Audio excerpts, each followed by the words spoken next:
About a week since last week's deadly mass shooting at a Chesapeake Walmart where 6 people were killed and several others were injured.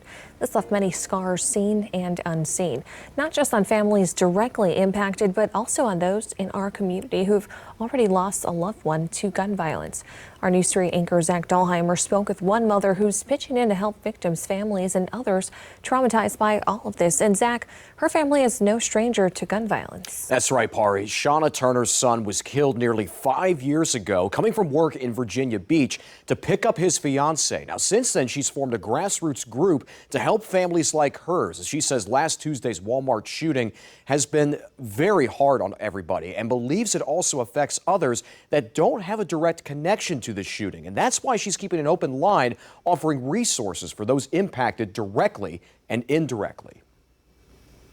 You do put on your superwoman cape and you move forward, but people don't know that you're suffering. This December marks 5 years since Shauna Turner's son, Shaq Turner, was shot and killed in Hampton Roads. Me moving around was more of, helpful for me than being stagnant.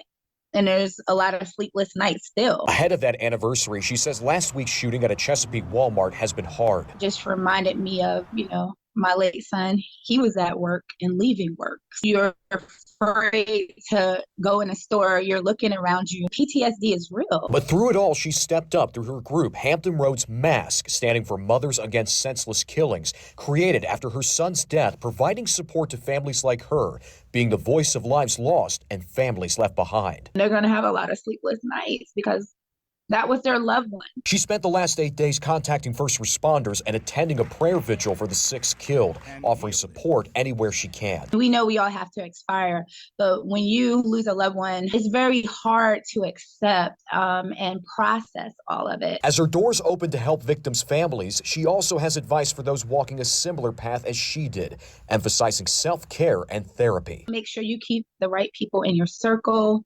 that are very supportive of you. Just take day by day, continue to process and love on your loved ones.